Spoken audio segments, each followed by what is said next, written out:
Hello and welcome to the Arabic Hour. My name is Ghanwa Hakim. On today's program, we focus on the crisis in Egypt with our guest, Dr. Hugh Roberts. By the way, I personally think that the brutality shown in July and August was following the logic of July the 3rd.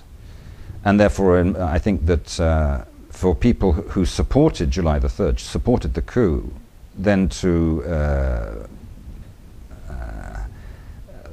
express horror at the subsequent brutality shows either disingenuousness or simply naivety. The coup itself was a brutal event. It's the dispossession of the votes of more than 13 million Egyptians. From the toppling of Hosni Mubarak by a popular revolution, to the election of the Muslim Brotherhood candidate Mohamed Morsi, to the demonstrations against him, to the Egyptian army overthrowing him, followed by their deadly crackdown on the Muslim Brotherhood, we are all left with questions on what is happening in Egypt. Has what began as a revolution turned into a coup? Will the military continue to rule? What is the U.S. policy towards Egypt? And will the U.S. continue to provide military aid to the Egyptian army? With us today is Dr. Hugh Roberts, interviewed by Dr. Elaine Hagopian, to give us insight and help answer some of these questions on the situation in Egypt. Dr. Hugh Roberts is the Edward Keller Professor of North African and Middle Eastern History at Tufts University. He holds a Ph.D. from Oxford University in history. He has taught at numerous prestigious institutions and was a senior research fellow at the London School of Economics. He has lived and worked in Egypt and Algeria, conducting research on Algeria, Egyptian political history, and the history of Islamism in North Africa. He also worked for the International Crisis Group as director of its North Africa project. Thank you, and we are happy today to welcome Hugh Roberts from Tufts. It's good to see you again. We started a conversation some time ago, and I guess it's going to be a continuing conversation. Sure. Today we would like to talk about Egypt, and we'd like to get your take on why do you think Morsi was ousted by the military? I mean, allegedly it was for his domestic policies and grab of power and the constitution that he developed and so forth. Are there any other factors? What are the essential factors you think that caused this coup? I don't think that the grounds that have been cited in the propaganda war that's been going on since June the 30th, July the 3rd, are an accurate guide to the real reasons for what's happened. I think that the evidence actually supports the view that the military never wanted really to share power with the Muslim Brotherhood. It found the military commanders, the Supreme Council of the Armed Forces, the SCAF as it's known by its acronym, Yes. Found itself obliged to go through the motions of holding elections, including presidential elections. And the Muslim Brothers originally had announced that they wouldn't contest those elections. That's right, they changed And their they mind. ended up feeling obliged to change their mind for a set of reasons. And I think that that is what put them on a collision course with the army commanders. It's very striking that in the actual course of those elections, the Supreme Council of the Armed Forces issued declarations stripping the presidency of important powers. Yes. It's clear they didn't want the Muslim Brothers, if they won the election, to enjoy significant powers within the institutions of the state. Then explain why, and I happen to agree with you, but explain why Morsi comes in and at least for a short while he looked like he was able to put the SCAF sort of back in the closet and assume presidential powers. I mean, you know, he did get rid of Tantawi and Sisi then became the Minister of Defense. So they went along with something for a little bit. Why is that so? Was the U.S. In any way involved in saying recognize these elections for whatever they are? I think that the events when Tantawi, the Minister of Defense, was retired and replaced by General elSissi, this looked at the time as if this was a great success for President Morsi. It looked as if he was the architect of this and had more muscles to flex than people had realized. I think that that was an illusion. I think that what happened was something quite different, that Tantawi was in any case very elderly and yes. due to retire, and that there were elements in the army who wanted that change, and they were happy for Morsi as the president to do the formal honors. I don't think it... Do the dirty work. Well, to do the honor. I mean, to do the ritual. Sure, so it all looked very nice. Sure. But that it created an illusion that Morsi was in charge when he wasn't. He was, in effect, going along with and providing the formal procedural gloss on a change. Yes. I think that Morsi at first thought that he could make this work for him. I think that he did hope that he would have a good relationship with General elSissi, who had a reputation of being a pious Muslim and so on. But it's the other aspect of that is I think that change meant that the new man in charge wasn't really that much in charge. When you're new to a very important office, it takes you time to establish your real authority. That's right. And I think that Sisi has had, it's an aspect, of course, that one can only speculate about, but my view is that he's had to cope with a lot of pressure from within the officer corps. That he's not able to lay down the law. He has to go with the majority opinion within his peers, whatever it may be at particular moments, and it may have been zigzagging over the last year. My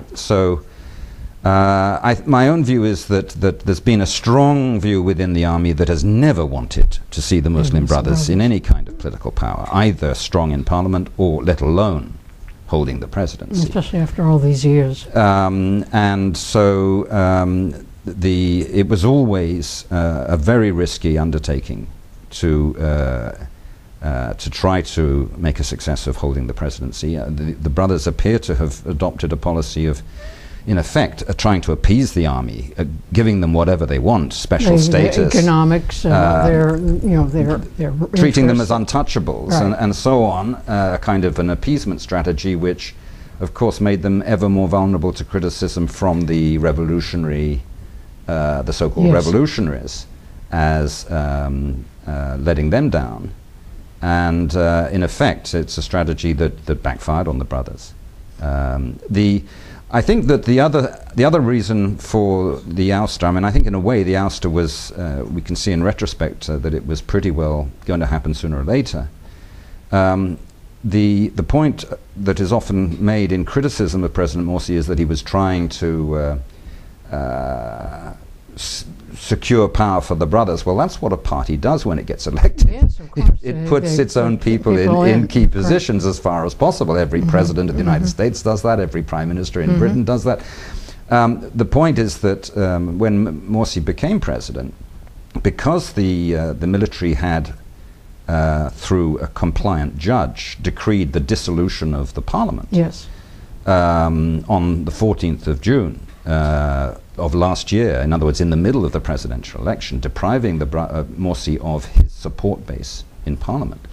It meant that he was on his own facing the entire array of state institutions, the army, the police, the bureaucracy. Which is why he made the sort of the Muslim Council, the Shura, sort of like a parliament. He tried to make something of the Shura Council, of the upper house of the parliament, but above all, he tried to, seems to me, his medium-term priority was to get new parliamentary elections. Yes. And in order to do that, he had to get the constitution agreed. He couldn't take a leisurely attitude to that. And that's where the major controversy erupted over the course of last winter, from those parties who claiming that the constitution that was being put together was unacceptable, but in fact I think that it didn't really differ very much from the old constitution. No, it didn't. And I think that what they understood is that it was not in their interest to allow Morsi to schedule new parliamentary elections, because they would lose again. Right, and the other interesting thing, and I'd like you to comment on it, is when Morsi came into power, he had talked about amending Camp David with Israel. He had talked about amending it, and then he quickly shut up about that. And to what extent did the military, and perhaps the U.S. through the Egyptian military, with which it has very strong connections, have any influence in that change of tone? Because he was very strong on talking about amending that Camp David, and then he just shut up. Well, I think that there's a lot more to come out about the real ins and outs of what happened. My own view is that really two things: that there are some things that politicians say, speak up, they talk the talk, but they don't really intend to walk the walk. And I suspect that was more about providing, that was more rhetoric rather than expressing a serious intention. But nonetheless, by talking like that, and also on other issues, of course, the efforts President Morsi made in relation to the Syrian crisis, looking to renew relations with Iran, going to Tehran, arguing that Iran should be part of the region-wide negotiations to secure a settlement to the Syrian question. That and a number of other issues meant that he was in effect asserting his notional prerogatives as president in matters of geopolitics and foreign policy and security, which undoubtedly the army considered was their domain. And I think the idea, I'm pretty certain that the army was very much disliked this president of the Muslim Brothers, claiming to have a say, or even to chart the course in foreign and geopolitical strategic policy. I think that this was something that was bound to raise the hackles of the military. Now let's turn to the military. They promised, Sisi promised a roadmap to democracy, that this wasn't going to be a thing. But the interesting thing here is how the so-called liberals or earlier revolutionaries wanted to get Morsi out, or allegedly so. And yet the Mubarak people were also involved. And you have this street scene after street scene, and in a sense it empowers Sisi, because he felt that this is what the people wanted. I know I had a friend, and I was worried because I didn't think she was much aware of what she was doing, was going to demonstrate against Morsi and wanted very much for the army to take over. Now, now we find ourselves in a position where the Mubarak people are sort of coming back. The army is really in command. The so-called transitional government or temporary government is really a figurehead. And many of these people who were from 2011 in the streets fighting for democracy, it was reported today, 35 prominent leaders from that period were being investigated for prosecution by the military regime. So what do we have, first, in terms of the roadmap? Do we have any roadmap to democracy? Theoretically, they're getting the Constitution. And what has this done to the different constituencies within Egypt itself? We know they want to get rid of the Muslim Brothers, period. But let's have your take on these different constituencies. Well, first of all, it's not entirely certain that they have made up their mind to get rid of the Muslim Brothers. There's an element, there's a question mark over that. Perhaps we could come back to that point. Most military coups, and this was unquestionably a military coup on July the 3rd, justify themselves in terms of having a plan to restore democracy at some point. And I think the appropriate attitude to that is to take it with a very large pinch of salt. The question of the so-called liberals, the fact of the matter is that they have been instrumental. I'm thinking in particular of Mr. El-Baradei, in mobilizing this tremendous protest against Morsi that provided the context that made it easy for the army to depose him. The question has to be asked why they did that. And a second question, why groupings of the younger people who were in a sense at the origin of the original protests in 2011, such as the April the 6th movement, Ahmed Maher's movement, and I gather he's one of the 35 who's currently being investigated. They rode in behind this, I think that one has to go back to what really happened in January, February 2011, because you said a moment ago that the young protesters wanted democracy. They didn't have any democratic demands. If one actually looks at what happened, the only demand that was substantial and and unifying was the demand that Mubarak should go. Now that's not necessarily a democratic demand. No, it is not. The Tahrir Square, I mean, it was a heroic moment, people standing up and showing courage and showing stamina and determination, not being intimidated by the regime's thugs and so on in 2011, but they didn't have a single positive demand or proposal. They didn't have a plan. And the point is, I've argued in a recent published article that what happened was not a revolution in 2011. It was a protest that lost the initiative because it couldn't go beyond the negative demand of Mubarak out. And the army surfed on this protest and has been in charge ever since. And that means that there hasn't been a revolution. And the problem is, it's a renewal of the free officers state established in 1952. A new generation, a renewal, with the army recovering or reclaiming its historic position of political primacy, and basically using liberals, leftists, whoever's available, as grist to its mill for as long as they play its game. And the moment they stop playing its game, it will start dealing roughly with them. And although I haven't seen the details of today's story, if Ahmed Maher is one of the 35 being fingered, his movement was an important movement. That was the important movement. In organizing Tahrir originally in 2011. He went along with the anti-Morsi demonstration on June the 30th. Yes, which was surprising to me. No, well, it didn't surprise me because given the gap that had opened up, that had always been latent and had got wider over the previous 12 months between the brothers and the young so-called revolutionaries, who felt left out and who felt as if the brothers were making a disreputable compromise deal with the old order, with the state. So it wasn't surprising to me that those younger generation activists should have ended up in the anti-Morsi camp. But the point about Ahmed Maher is that he subsequently dissociated himself, and by implication his movement, his group, from what the army was doing, the brutality of the repression. And that's why they're investigating And that makes him a dangerous person. Yes. He has a certain legitimacy for his role in 2011.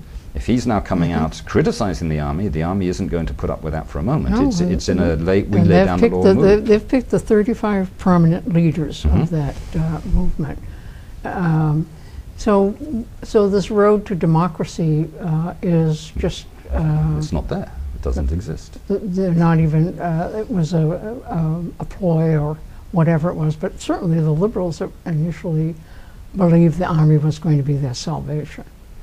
Well, it depends what the liberals, and maybe we're being very polite by calling them liberals, but they are certainly not Democrats. I mean, in my view, and we shouldn't forget that originally political liberalism as a philosophy was not necessarily democratic. That's right. And the great liberal philosophers of the 19th century were very worried about the advent of democracy. They saw it as having illiberal implications. We're talking about westernized elites. Yes. And that's the point about them. They had, on the whole, a rather comfortable relationship with the Mubarak regime for most of them. They ended up deciding they'd had enough of Mubarak, but that didn't mean that they really wanted democracy. Democracy means people such as the brothers winning elections. Comment, if you will, because I mean, a large segment of the protests were theoretically drawn from the energy of the labor groups. I mean, had been so many labor strikes during Mubarak's time. There were something like 3,000 different strikes. And then there was one where the young fellow had been killed, and the April 16 people came out in support. I mean, there was the young fellow that was on the computer and he was killed, and so then everybody put him out on the internet. But the labor movement in Egypt was a very important movement because Mubarak had control of the official trade unions. And these people had been striking and rebelling and nobody paying attention to them. And the April 16 group, did relate to that. April 6th. Yeah, 6, I'm sorry.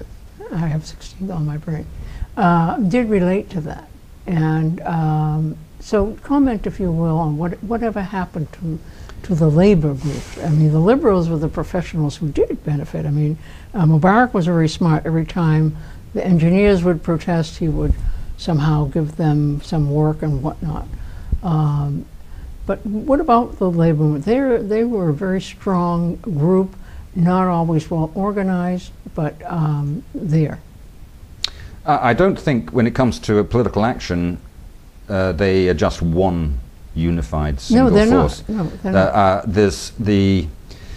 You have the long-standing corporatist trade union that was run by Mubarak appointees and so on.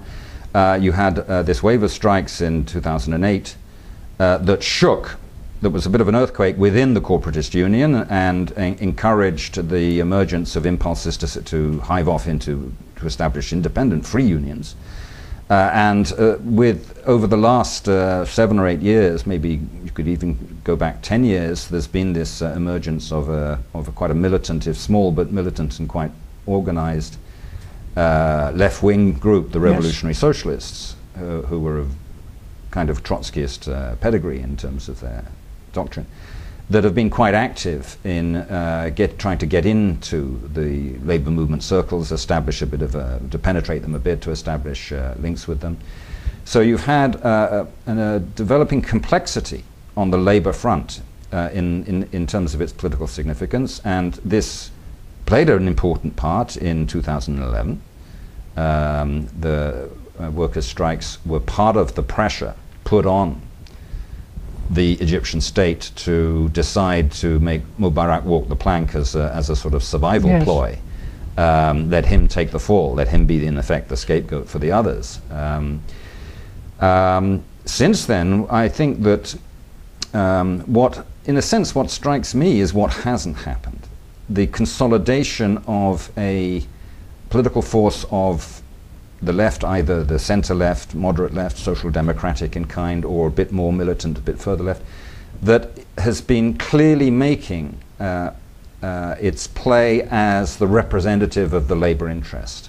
That hasn't really happened to any effective extent. We have, when we look at the political spectrum, there are a range of parties, but there's a social democratic party being formed, but it's very middle class. It doesn't really have a trade union base. There's a socialist party that seems to me to be rather doctrinaire and again not really having much of a trade union base. It seems to me that in a way what there is in the way of an Egyptian left has failed to develop a strong sort of presence as the political representatives of what you might call the Egyptian working class. They have over the years, especially since Morsi got in, talked about developing a new coalition. They're forever developing coalitions that don't work. So tell us, if you will, what is happening to each of these population elements? What's happening to the basic labor groups? We know they're still not organized. They're not any better off. What is happening to the so-called westernized elites who are now somewhat disappointed but may make peace with the army? What is happening to the Muslim Brothers? Is Sisi going to try to outlaw them or find ways to sideline them, to marginalize them? What is your best thoughts on this? Let me start with the labor thing, which is, I can't pretend to be I mean, I haven't been in Egypt for the last year, so I don't have detail up to the date personal knowledge of this, but my clearly one thing that tended to push that constituency into the ranks of the anti-Morsi movement that then was exploited by the army to validate its coup. The Muslim Brothers in office, Morsi's policy was not sympathetic to free trade unionism. So it was resented. There was, if you like, a perfectly cogent basis for resentment of the brothers in terms of their policy towards labor organization and free trade union principles and so forth. So in other words, what we're seeing there is once again a negative rather than a positive. But it's an understandable negative. One can understand people from the trade unions feeling a certain hostility to the brothers in power. The problem is they're not necessarily going to do any better with anyone else who's likely to end up in power. So far as the middle class, the westernized middle class elites are concerned, I mean, your point about coalitions is an important one. I mean, the fundamental fact about, I mean, one of the fundamental facts about this entire drama is the chronic failure of all the other points of view in Egyptian politics other than the brothers to get their act together politically as parties capable of putting up a good show in the electoral process. And having a plan of some sort of strategy. Well, I mean, even establish themselves as a party. I mean, the point is, and this is in a way, in my view, a fundamental point, there was from the beginning this tremendous imbalance.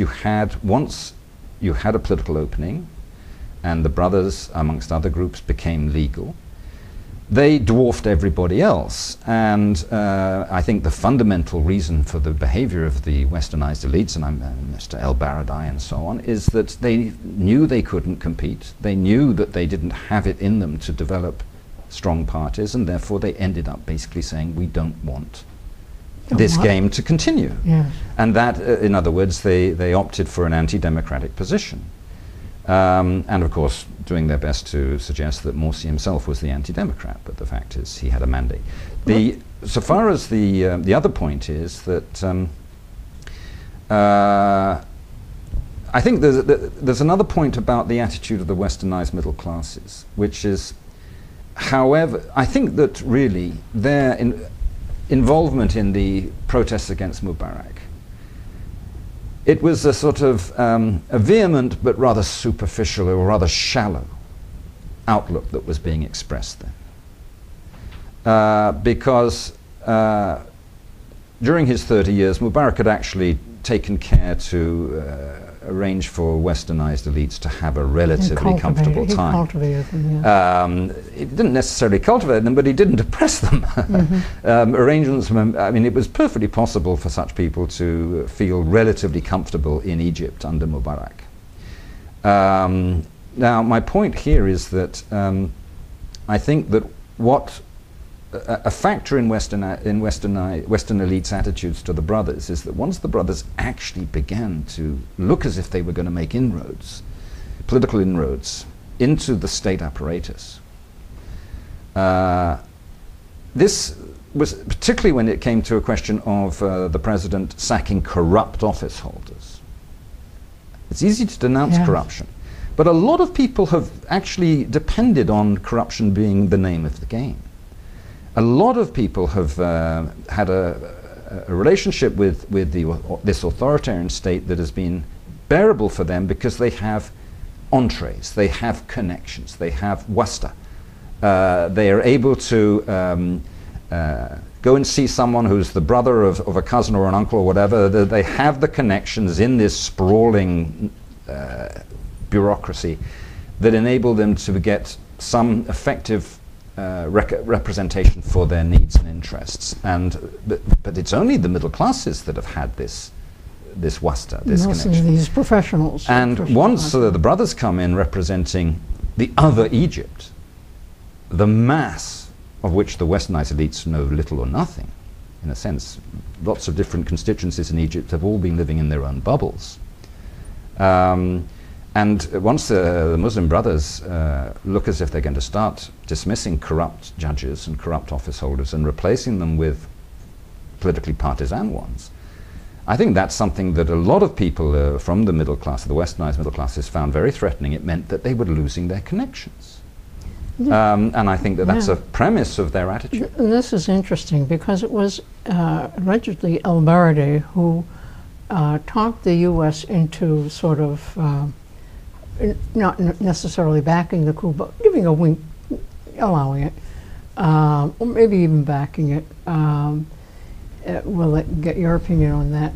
And then Kerry comes out with the stupidest statement in which he said, well, what happened in Egypt is not a coup, it was saving democracy.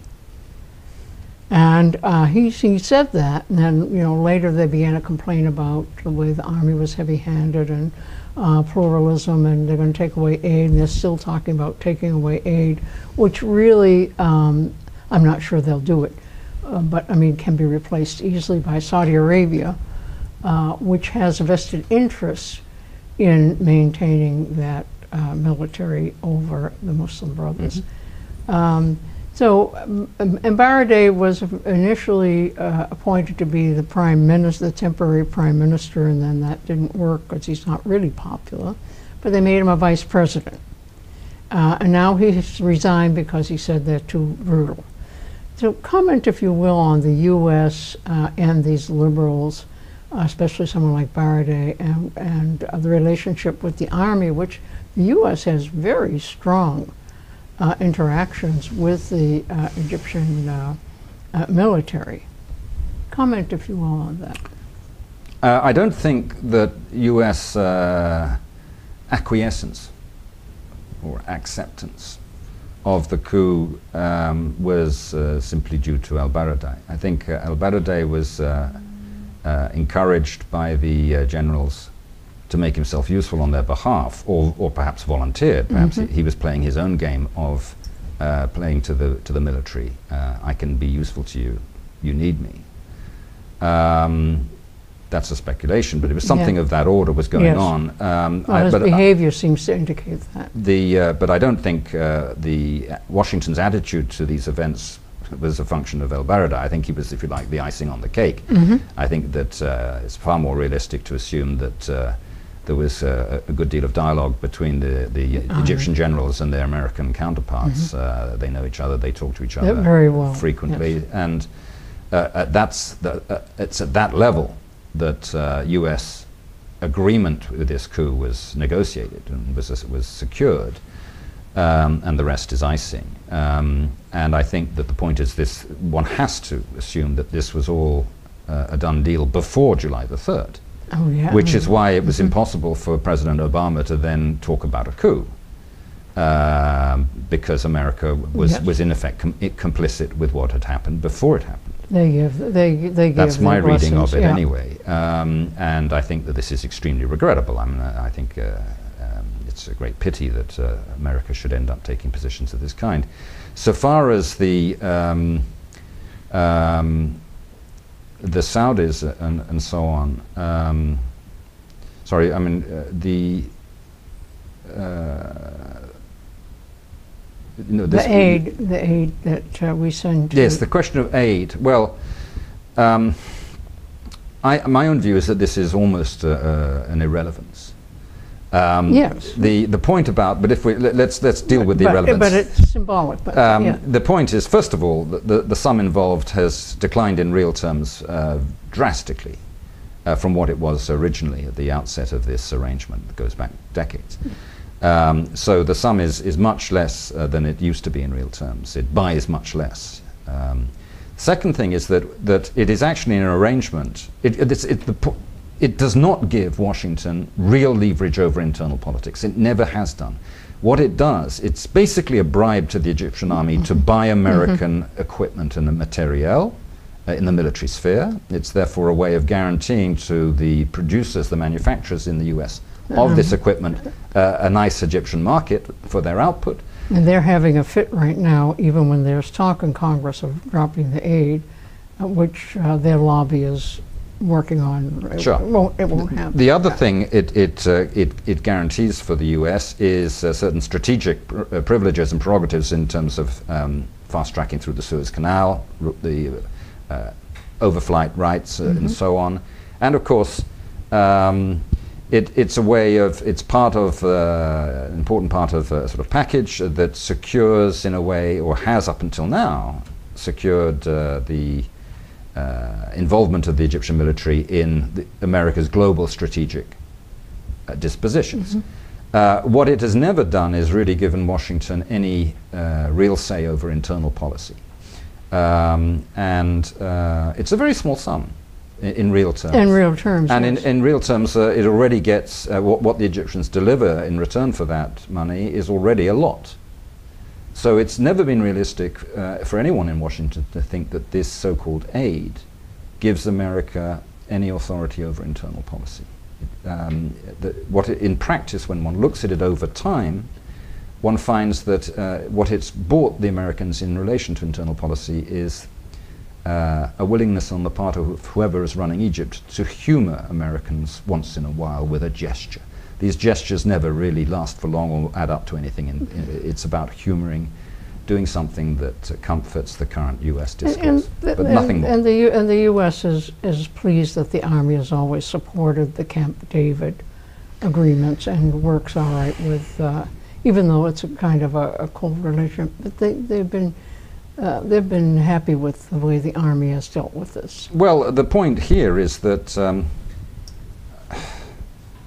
I think that the fact of the matter is that Egypt almost certainly, and the Egyptian army almost certainly, is determined never to fight Israel again if it can avoid it. It's taken so many beatings. I don't think the money is necessary to get that policy orientation on the part of the Egyptians, and I think the Egyptians are already there, have been for a long time. They have been for a long time. Yeah. Yes. Yeah.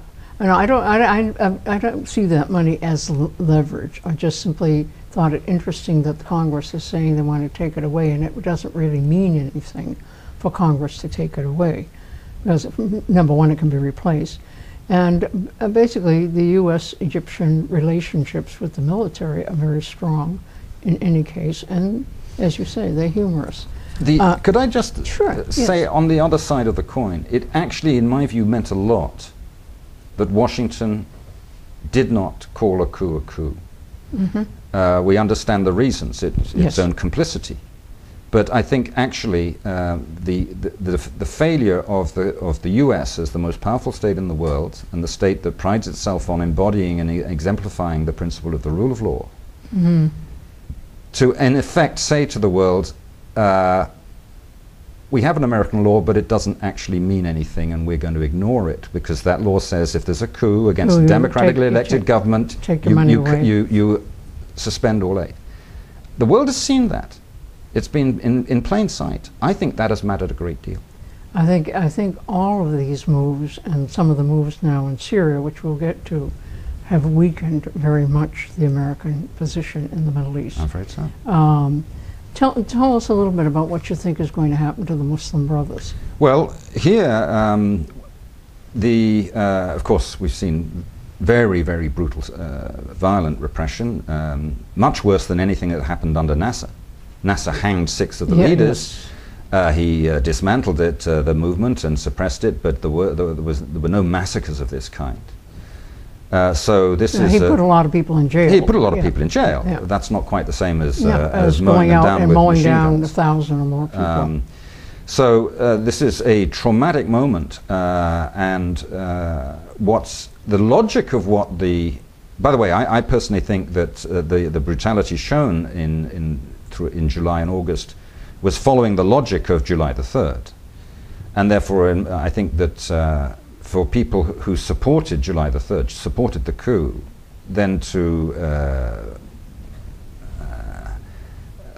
express horror at the subsequent brutality shows either disingenuousness or simply naivety.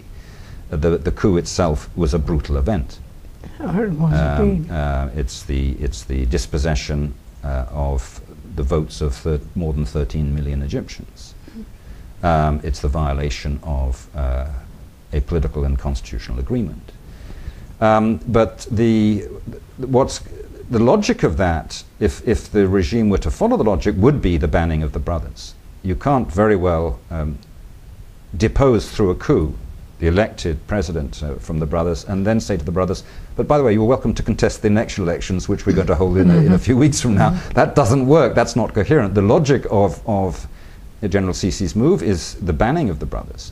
And what's interesting is the regime seems at the moment to be drawing back from that. It seems to be shrinking from following the logic. There have been contradictory pronouncements, including pronouncements along the lines of, well, we're not necessarily going to, because to ban the brothers would be almost certainly to embroil Egypt in some kind of civil war for years to come. Or some kind of, maybe civil war is not quite the right word, but certainly a period of intense conflict. The point about the brothers is that they are deeply rooted in Egyptian society. Ever since they were allowed to reform under Sadat, they have dug themselves in, and they are necessary to the state. This is the point that I think some people haven't understood, is that Mubarak actually gave the brothers a lot of space while refusing to legalize them. They were semi-legal. Every now and then there'd be a wave of arrest to remind them that they weren't legal. Mubarak was a genius in that sense. Well, it was a balancing act, but the point is, because the state no longer had the resources to cater for everybody, they needed the brothers to cater for all those elements of the society the state no longer had the will or the means to cater for in terms of social provision. And the brothers' enormous network of charitable associations, hospitals, clinics, schools, cultural associations, sports associations, all this actually helped stabilize Egypt. Now, if the regime is going to ban them and suppress them, they have to fill in those gaps. Then they are creating a massive problem for themselves. In fact, they've one way or the other, the generals have in fact created a problem for themselves. But they seem to be shrinking, drawing back from the idea of banning the brothers. I think that what they may hope to do is, while in a sense taking out of the frame the brothers' current leadership, virtually all of whom are now in prison, in custody, that they will be able to force a new card, if you like, get some of the younger or other brothers who've been lower profile to step forward as compliant interlocutors of the regime. And some of the brothers, what's left of the leadership or the younger leadership coming up, are basically saying they're no longer really calling for Morsi to be restored as president, but are talking about a potential dialogue with the military. Some of them have been saying that, some reports have come through. And you can begin to see why, because there is the military is strong, but the Muslim Brothers make up what percentage of Egypt, as far as you know? Well, it depends what we're talking about. I mean, they don't have to be card-carrying members, but those who might, we don't have any real figures. Well, the one figure we have is the number of people who voted for Morsi now in June of last year. But of course, they weren't only Muslim Brothers supporters. They were Morsi supporters rather than the alternative, which was the old regime's General Shafiq. So a more modest tally would be Morsi's score in the first round, which was around, I forget the precise figure, but it was under 6 million, I think, 5 point something million. But there we should bear in mind that a lot of votes that would normally have gone to a Muslim Brother candidate went to this wild card, this candidate Abdel Fattah, who had left the brothers, who had broken ranks with the brothers precisely in order to run for president. And he polled 17% of the vote on the first round. And I think a lot of his vote would have been, if you like, natural brothers' vote, but the brothers' vote was split. So we don't know. I think that the point is that in terms of a constituency in the country, and we can't pretend to know what the events of the last 2 months have done to that constituency, but certainly up till June the 30th, the brothers' constituency was clearly of the order of 8 or 9 million before it gets adds on in alliances in terms of an electoral constituency. And a number of people in the villages may well, in Upper Egypt, for example, may well vote Muslim Brothers, though they're not necessarily members of of course, I'm talking about people who are voters. These are the actual, I'm not talking about members. In terms of members, I think there is no reliable statistic, but I'm sure it's in 6 figures. Well, all right, let's turn to one last constituency. I mean, there are many, we can talk about the Copts and so forth, and you may want to make a comment on the Christian community, but what is interesting is some of these Salafi groups. I mean, for example, the Noor party supported initially the ousting of Morsi. I mean, they went along with it, and now they're sort of backtracking. Tell us about them. How are we to understand their behavior? I'm not at all surprised by it. The striking thing is that there should be Salafi political parties in the first place, because the doctrine of the Salafis has always been opposed to political parties in Muslim countries on the grounds that these split the community of believers. And they've always been, for many, many years, very hostile to the Muslim Brothers precisely for being a party. And so for the Salafis to form their own parties is virtually unprecedented, and one can find certain rather strange precedents, but not many. And clearly this was done, and my view is this may be a little reductionist, it needs to be investigated. My view is that they were taking their orders from Saudi Arabia. Yes. Taking their money and taking their orders, and Saudi Arabia from the beginning was interested in queering the pitch for the Muslim Brothers. The Saudis' great fear is that the Muslim Brothers should become a fashion on the Arabian Peninsula itself. You have to bear in mind that Saudi Arabia does not allow any political parties, nor do the United Arab Emirates. These are countries that are determined not to have party politics. So the point is that in funding and encouraging the Salafis, the Saudis were clearly operating in some kind of an understanding with the Supreme Council of the Armed Forces, because it was open to, if anybody was serious, if the SCAF had been serious about democracy, it could have said, we'll legalize political parties on condition that they commit publicly to democratic principles. Now that's something that no Salafi party could do. For Salafis, democracy is kufr. That's to say, it's infidel. But they were allowed to run, and I have no doubt. I mean, I had a bad feeling about this from the moment that happened, the moment that Salafis were legalized as political parties, as opposed to being legalized as religious missionary movements, which is fine. They have a role, preaching the good word, preaching Islamic morality. Arguably, that's a positive thing. But the moment they were allowed to run as political parties, it was clear to me that a pincer movement was being constructed against the brothers. So I'm not surprised that the Salafis end up endorsing the army's moves. And of course, subsequently, because this is like El Baradei walking away. It's crocodile tears. We don't want to be blamed for all the bloodshed.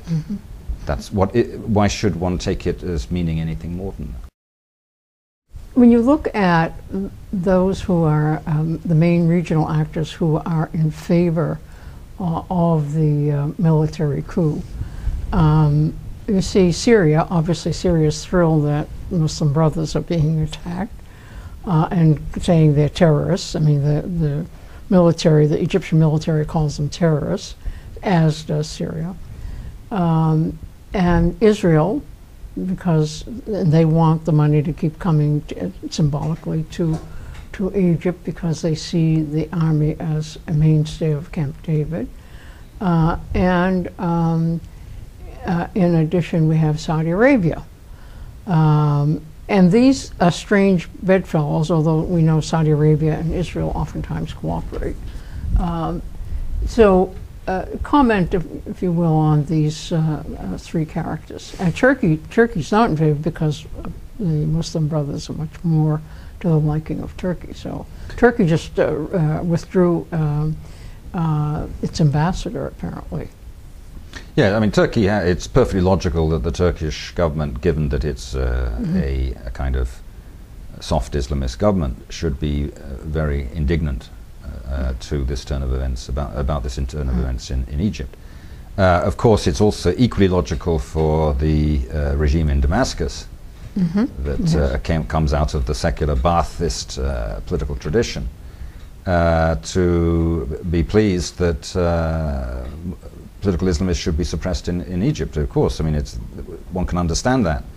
The irony, of course, that in doing that, Damascus finds itself in agreement with Saudi Arabia. But this is, of course, a coincidence. This is what is so hysterical. It's a coincidence. The point is that it's diametrically opposed reasons for being hostile to political Islamism.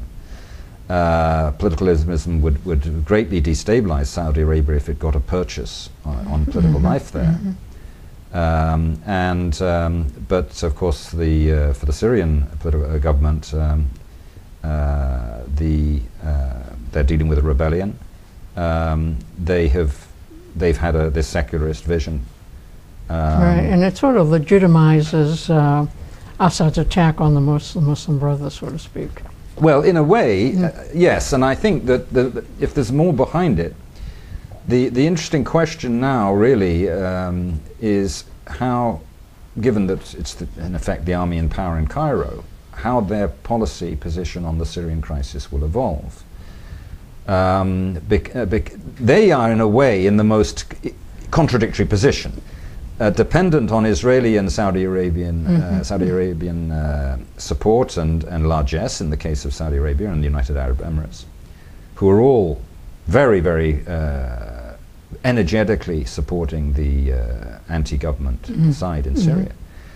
Whereas I suspect an important element of the Egyptian army does not want to see the Syrian government overthrown and Syria destroyed. They have made some statements to that effect. Yeah. So they are in a very, very strange position of needing Saudi money and Israeli cooperation. Which is why a number of people say to me, the Middle East is so baffling because there seem to be so many contradictions, and it's explainable. What do you think the military, what is it that the military has as a goal? What is it that they want? What is the future there for Egypt? I mean, if Nasser was a different character. I mean, he was still a military coup, and but Nasser was Arab nationalism, and Nasser was a hero to some and not to others. Sisi is not that, and that time has passed. So what is it, where are they going with this? That's a very good question, because the answer really isn't at all clear. I think there are 2 points I would say to watch out for. One is the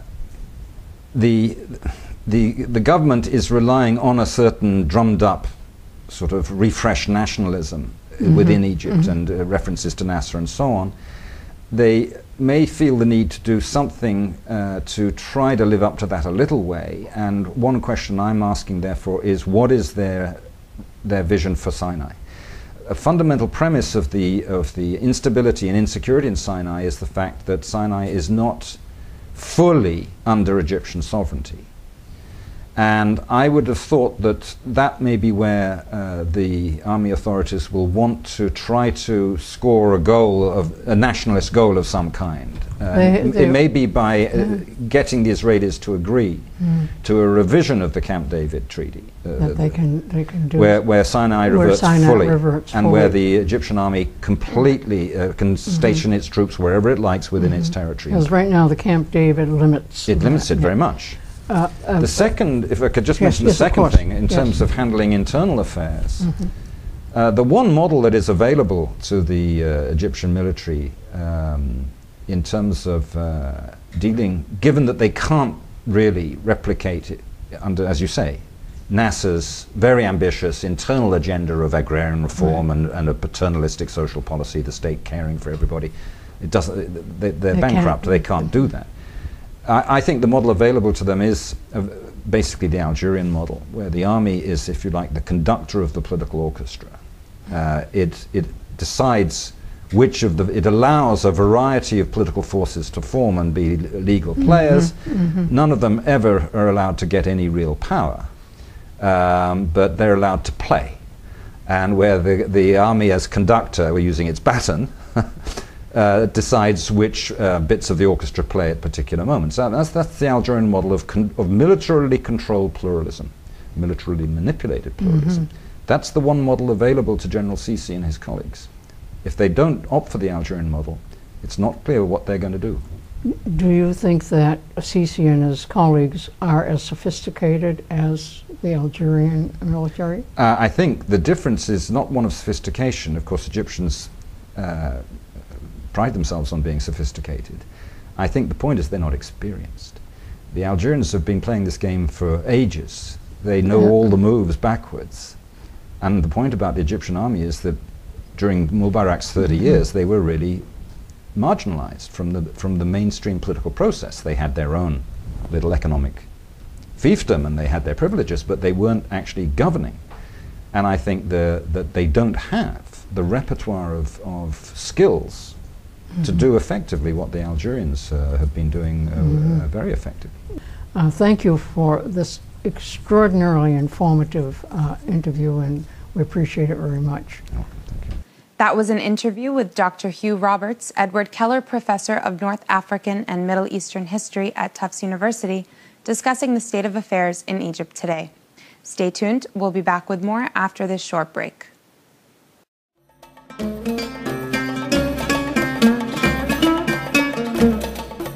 You are watching the Arabic Hour, a program of news, views, culture, cuisine, and the Arab American experience.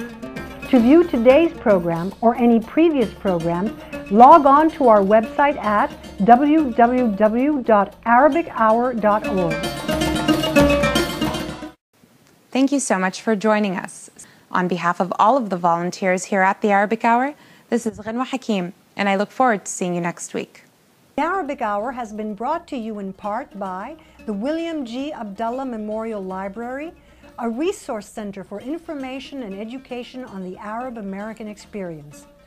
The American Arabic Benevolent Association, ABA, an umbrella association for community endeavors.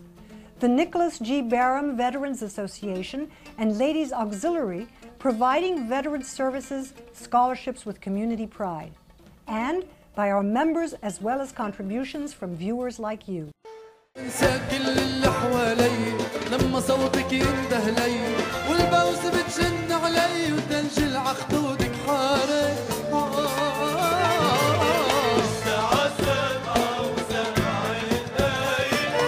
أنا بعدي منا ومش فايق وميت عاشق قهوي عزمتني وعملت لي ركوي هو أطيب منها مش دايق أنا أطيب منها لا لا لا لا لا لا مش دايق لا لا لا لا لا لا مش دايق